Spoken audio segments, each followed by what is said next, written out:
Are there any questions for Eric before we move on to the next part? Go ahead, Eric, you can call on. Dr. Bergman. The concern I have looking at this is I think this bill is too broad and too many people will have their fingers in the pie. I think, again, what the MMA has to consider doing is be more focused here, one particular disease, more restrictive, only a certain segment, specialized doctors would take care of this particular illness. And again, this new data on traffic safety indicates that, again, if you look at the use of marijuana with driving, the statistics are showing that in 5 or 6 years, the number of traffic fatalities due to marijuana will be greater than the traffic fatalities due to alcohol. This, if what I'm telling you is true, is going to make a huge impact in the way law enforcement, because we always believe that marijuana doesn't kill. That's not necessarily true if you just remember what I said. You know, I appreciate this conversation. I really want to get our panel in, and then at the end of the panel really have these conversations so that we give people a chance to hear more. If we've got questions directly at Eric, that's great. Dr. Morbeck? Yeah, Eric, do you know what the Colorado Medical Society or Medical Association stance was and what the impact or effect that that had? I'm phoning a friend here, and my friend suggests that she believes that CMS, Colorado Medical, was neutral. Don't quote us on that, though. I'm not certain. Yes, sir. So I can't fly a plane if I have used marijuana. But if I'm a police officer, will I be tested before I walk out with my gun? And if I'm a surgeon, will I be tested before I operate? You won't be tested, though. The bill specifically bars anything that would impair your ability to function in whatever licensed role you play. It's a cumbersome, badly mangled answer, but you wouldn't be tested, but the bill does preserve some sort of bar against, living your life in that state. And I think as Charlie best has as it can. We've talked before about what under the influence really means, and I assume you're going to talk a little bit about that eventually.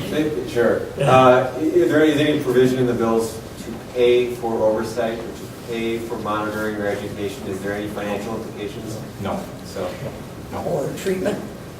No treatment. treatment. it's already paid for. Yes, sir. Yes, sometimes when we're trying a new medicine, we use it short term to see if there's a good effect from it. But it sounds like this process is labored and you get a certificate that lasts for a long time. The registry card would need to be renewed every year under this bill, and it also does contain language that would allow a physician or a certifier to revoke the registry if the patient got better and would no longer receive benefit. They would contact MDH and that registry card would be revoked. Are there taxes to the dispensaries built in? There are enormous fees attached to the application process. I think it's a $15,000 fee to register as a dispensary, and there are application fees at every point. I don't believe it speaks to taxation, but there is financial implication in the form of the application fees. Are there any medical professionals or anybody that they're consulting, that the legislature is consulting at this point in terms of these laws or the value of it or anything? Well, the value of medical marijuana? Or? In a formal fashion, no. Though anecdotally, we get the questions fairly regularly, and I suspect legislators are potentially reaching out to their own physicians and their own physician community. As Dr. Thorson suggested, more and more of the light is being cast on physicians in the form of the MMA just in the last weeks. Right. What about the U.S. policies in terms of the medical association? I'm not aware that AMA has taken any position on this. Janet, do you know? They might have a policy on the change in scheduling, but I'd Right. have to double check. Right. I think that what you've heard earlier is something that we've talked a lot about the past 2 or 3 days is, do we really need to consider a change from a class 1 to a class 2, which would then allow some of this to happen, yet still maintain fairly restricted use and monitoring. I'd like to get into the panel, and then we'd be able to ask the panelists some of these questions as well. If I could have you go up and take a spot at the front. There are microphones up there, and I'll be doing this. They can be taking a seat while I introduce them. I want to thank these 4 physicians for... Can everybody hear me without the mic? I'm not one that's going to be soft-spoken. So, I'd like to thank these 4 for coming and spending the evening with us. First off, we have Dr. Jacob Minn. He's a partner at Minn Medical, an integrative primary care clinic specializing in internal medicine and homeopathy. Their bios are much more deeply in the program. Second, we have Dr. Charles Resnikoff, who works in general medicine and addiction medicine at Hennepin County Medical Center, and is also an assistant professor of medicine at the University of Minnesota. Next we have Dr. Scott Schwantes, a board-certified pediatrician and hospice and palliative medicine doctor. He leads the neuro-palliative care consultative team at Gillette Children's Hospital, and Gillette's actually specialty healthcare. And finally, we have Dr. Sheila Specker, an associate professor in the Department of Psychiatry at the University of Minnesota and medical director of the University of Minnesota Medical Center's Combined Mental Health and Substance Use Treatment Program. Each of these will take several minutes to kind of describe what their position is, their background is, what their thoughts are, and then we will open it up to discussions, to questions directed at those participants. Again, I think this is an exciting time. We have a lot of opportunity to learn from these specialists in this area, and you're going to help MMA form policy. I would like to start with Dr. Minn. It should be on, I believe. Is it working? No.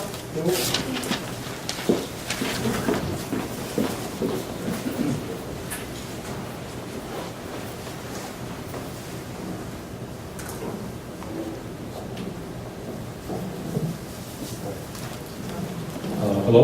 Yeah. It's working. Okay, so I'll talk a little bit about what I do. Right up front, I'm not a specialist in this area. When I was asked to be on the panel, it was because of my views as a primary care doctor.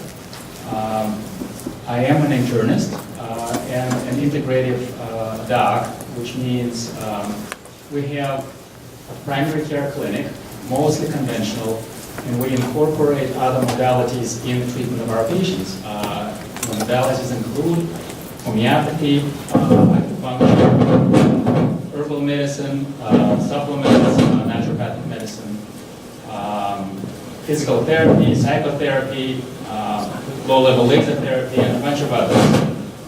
And I'm the medical director and an integrated medicine director. So one of my uses there is to look for modalities and decide if it fits with our practice, if we want it there. And so as I evaluate any modality that I'm thinking of incorporating, most of the time, first I look at the safety, obviously, effectiveness. I look at any available research, any anecdotal data. A lot of times I try it on myself, at family, and then eventually I make a decision, well, this is a good thing or not a good thing, and then my partner says, well, financially it makes sense or not, and then we put it in or not. You know, I'm not very good in the business part of this. So from that perspective, most of the alternative or complementary or integrative modalities, whatever you want to call them, will not have a lot of research behind them because you don't find a lot of research in complementary medicine. And so you have to make these judgments with really sketchy data, which is okay in most cases because they're safe. So from that perspective, looking at marijuana, medical marijuana, it appears to be fairly safe as medicine compared to other things we use. You know, obviously opioids, NSAIDs, Tylenol, anything is, you know, a lot of them are a lot more dangerous than medical marijuana. Effective, I believe it is in a lot of cases. There's enough not so good quality studies that indicate that it may work in some conditions. I have had some patients telling me that they are using illegal marijuana for mitigating their symptoms. I can't really tell them, well, don't do it, because they haven't found any relief from anything else. And so in my opinion, it's really unethical to withhold this treatment from people where it can help and it really is not likely to cause any harm. So that's it. That's my view. Thank you. Next, Dr. Resnikoff, I would like to try to make sure we're doing about 5 minutes for each one, so we'll have plenty of time for questions at the end and still respect your time to get home. So, Can we make that survey happen, do you think? Yep. Or technical? Okay, so is this on? Yeah. This is on. I got a couple introductory comments, and then I want to show you the results of the survey I did at Plimpton. My name is Charlie. I'm an addiction medicine doctor at Eagan County Medical Center, and I'm really happy and honored to be here, so thank you all. can everybody hear him at the back? This thing, yeah, I can do it closer, if that helps. Okay, so a couple things. One is I heard in an interview, someone asked Jimmy Carter about legalization of marijuana, and he sort of shrugged his shoulders and smiled and said laboratory of democracy, right? So United States is a laboratory of democracy. Different states are going to try different things and we'll see what happens. And I think what's on Minnesota is to decide, is it our turn to jump into the laboratory on this one? Are we ready for this? Or maybe watch it play out in other states and get some data first. I'm an addiction medicine doctor. I'm not going to belabor the addiction issues in my words, but to say that often I find myself reminding people, advocating for compassion for addicts. It's easy to be compassionate for people in pain, people dying of cancer, blah, blah, blah. All those people deserve compassion. We forget sometimes to be compassionate for addicts. And those with addictive tendencies, there is no doubt this will hurt them. Right? There is no doubt. So in weighing risks and benefits, don't say, we're going to help these people in pain and they deserve compassion and the addicts will be addicts. Right? This hurts people with addiction. So remember that. That's the last I'll say about that. And then what I wanted to, there are many more comments I can make about marijuana as a medicine. Is marijuana a good medicine? Does it fit in how we think about medicines? And I can back this up later with question and answer, but marijuana, unlike most medicines, unlike opioids, marijuana tends to lead with its intoxicating effects and then later follows with nausea effects. It's not like Zofran or Danzatron, where you get the nausea relief early, and you got to take a lot of Danzatron to get high. A lot. You get high first on marijuana, and you get your nausea relief second. So it's not that ideal of a medication for those reasons, because intoxication precedes the desired medicinal effects. Some other comments is that we're really talking about legislating medicine. And there aren't that many areas of medicine that we legislate. Reproductive rights, right? Some end-of-life issues like euthanasia. Those are very hot political topics, as is this. And I'm not sure that the legislation and politicization of medicine is a healthy thing. And so I would say be cautious in doing that. A colleague of mine said, boy, medical marijuana, it really hasn't made. It's above law enforcement and it's below FDA regulation.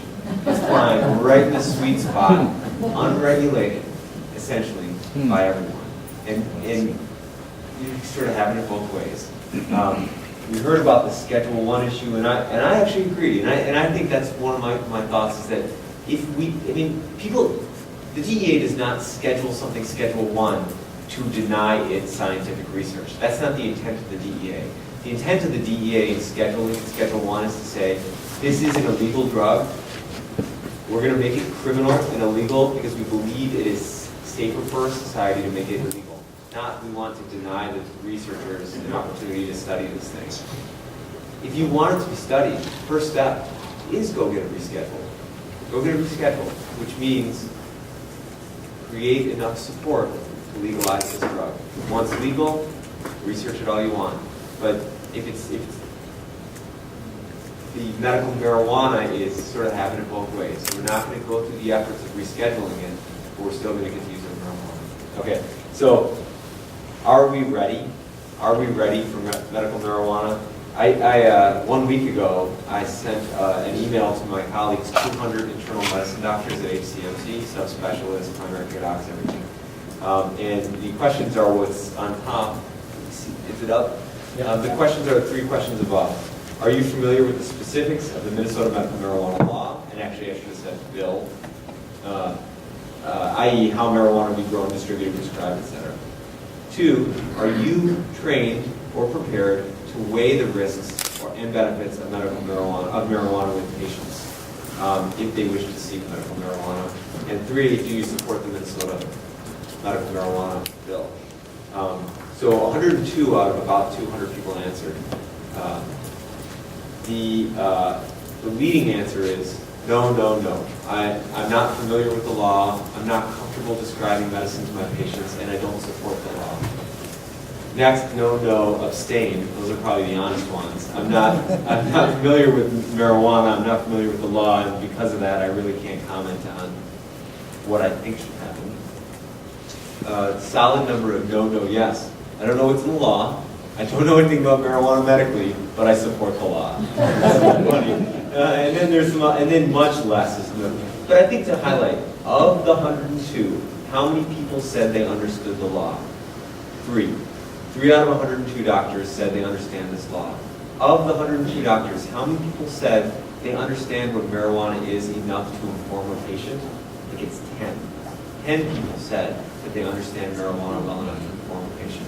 So, are we ready? And to me, the answer is we're probably not ready as docs to take this on. Beneath that, a lot of comments. And I'm going to just give you the subheadings, and I will invite you to ask Juliana Milhofer to read these comments. Everyone gave permission. There's almost 40 comments here. Docs gave permission to have these comments shared with you all. So you can look at this later. And they basically break down medical marijuana was a disaster in other states. I don't want that here. And then a lot of people commented on that. And then if you scroll down, a lot of people commented on how it would affect their personal practice, and most of them were concerned. I don't want to be the one prescribing it. All my patients are going to ask for it. I'm nervous about informing my patients of medical marijuana. The third subheading is, it's not a medicine. But this medical marijuana is basically a halfway step towards legalizing it for recreational use. And interestingly, that broke both ways. Some docs were like, we think marijuana should be legal, and this is the only way to get there. So go ahead, we'll take this half step, and soon it'll be legal. And many docs said, I resent the fact that you're using the medical institution when you should just be legalizing it. So that sort of cut both ways. The next comment was a lot of concern about lack of education or lack of medical infrastructure. So a lot of people, docs felt like we were unprepared to deliver this care safely. And then at the end, there was a handful of comments about use compassionately. This is appropriate. So compassionate, this is a thing for relieving those in severe suffering. We have a number of HIV docs who use Marinol, etc. Finally, there's a few random comments at the end that you might find interesting, like, who's the big money people supporting this bill? Who's the conspiracy theory behind this bill, etc. So anyways, I appreciate your attention. Feel free to ask for this if you want to peruse this on your own, these comments. But that's sort of to reflect where we're at Hennepin County and what we think in the internal medicine department about medical marijuana. Thanks a lot for your attention. Thank you, Dr. Schwan.